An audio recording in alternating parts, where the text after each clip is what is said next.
What's up, everybody? Welcome back to millpulse.com. Today we've got my man Cameron Gill seated here inside Hinkle Creek Elementary, and it's a little hot, so we were taking off some articles of clothing. But why we've got Cameron here today is to talk about his trip to Speedo Sectionals. Right. He's going to tell us just a little bit about how he got there and what Speedo Sectionals is before we kind of dive into the meat of it.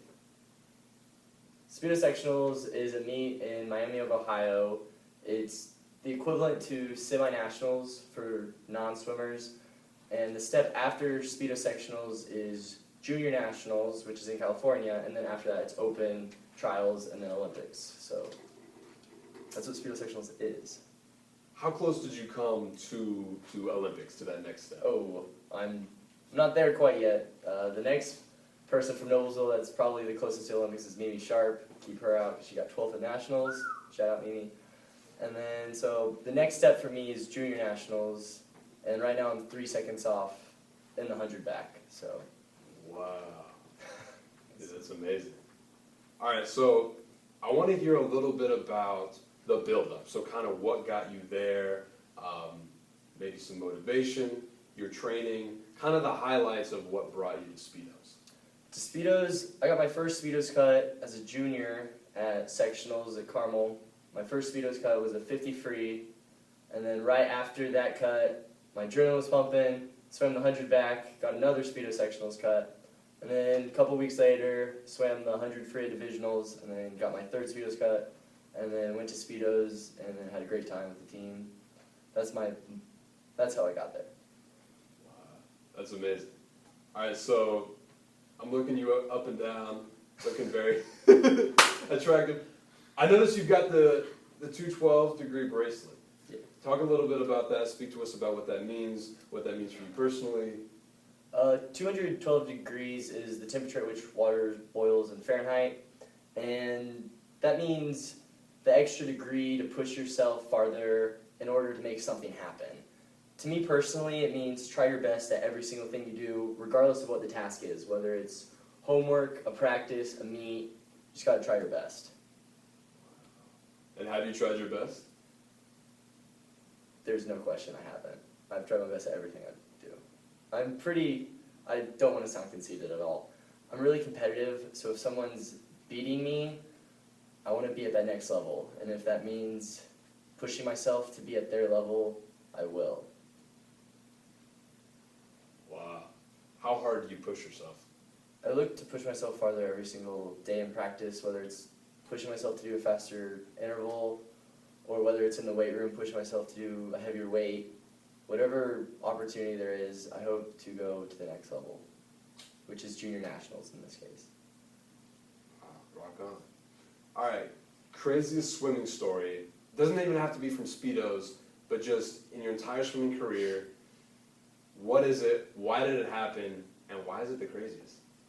Sectionals 2012, so my sophomore year was the first year I ever started swimming. I only qualified for sectionals in one event, which was the 50 free, and for prelims, which is the beginning swim, I flipped and missed the wall, so I came in with like a bad seed time. I came in at 23.7, so I was on the outside lane, just barely making it into prelims.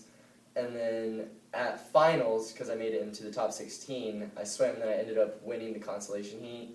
That was the craziest moment of my swimming career. Everyone was just cheering. It was our pool. Carmel was there, and it was exhilarating. Ooh. Sum it up in one word. What did it feel like?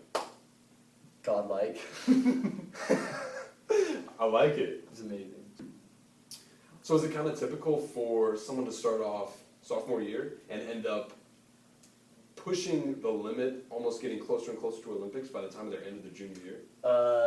Olympics is kind of a stretch. I wouldn't say I'm anywhere close, but if I end up swimming D1, I'm looking at Cornell University as swimming. Purdue's a stretch, but University of Wisconsin-Madison, it's pretty good too. I'm contacting coaches just trying to get my name out there, so if I can swim D1 for another 4 years, maybe. I mean, anything's a possibility.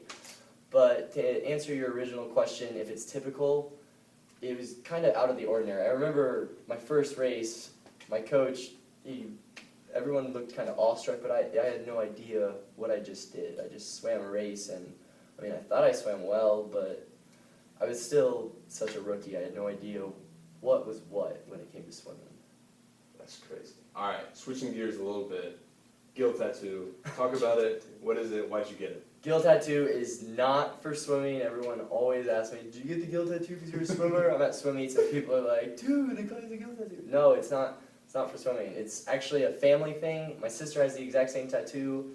It's because family's always by my side. I love my family to death. Even when there's no one else around me, I know my family will always be there. So that's what that represents. It's not swimming. So, love you, Mom. Love it. Rock on.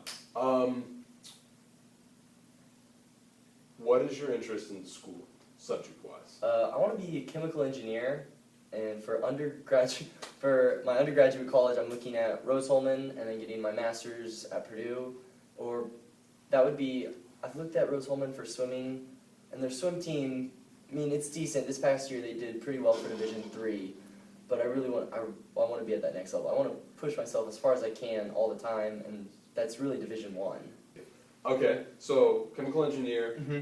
Let's say you do swim another 4 years, D1. Why not? Okay. And you improve tenfold. You're a great swimmer. You get out of college. Mhm. Okay. You're seriously in the heat, looking to qualify for Olympics. You make it. Let's just say, hypothetically, Yeah. where does Cameron go if swimming becomes the number one in life? Colorado, USA Olympic Development Camp. All like Missy Franklin's from Colorado. I know Ryan Lochte's from Florida, and these are just other swimmers who have gone to the Olympics. I know you guys all know Michael Phelps, but I mean he's retired now. But if you train in Colorado, because of the air that's in Colorado, it's so much thinner that you're actually training at a different level than other altitudes. So the Olympic camp is in Colorado, so that when you train at that level, you can go to Rio or London, and you're not using as much oxygen when you swim. So that's the next. That's a far stretch, but that's where everything happens. Wow. Okay, so for the freshman watching this, who's looking to kind of get involved in swimming, when you get in on the swim team, from Cameron Gill, one of the top swimmers at NHS, what does he or she need to do? Do it. Go to call-out November 7th, 9th, somewhere in that week of November 7th. Go there. It's a great team. We're all a wolf pack. We're all one team, and if you're really looking to get better and you're putting the effort into it, you will get better. You will be one of us. From your experience, number one tip that you maybe didn't realize, didn't kind of take into effect until this year, maybe this last month, you thought, oh my gosh, light bulb moment, this is kind of like what I've been doing to sum it up. Kristen Wolfred, who is Alex Wolfred's mom, she kind of helps with all the mental side of swimming. Swimming's 85% mental. It's all about how you think and whether you crack under pressure, how you perform under stress. The most important tip she's ever said is find your why. Find your purpose. Decide why you're doing something whenever you're losing motivation, because then you'll find that motivation again. So if I'm ever thinking, why am I doing this? Why am I swimming endless laps just looking at the bottom of a black line? It's repetitive. Like, what's the difference?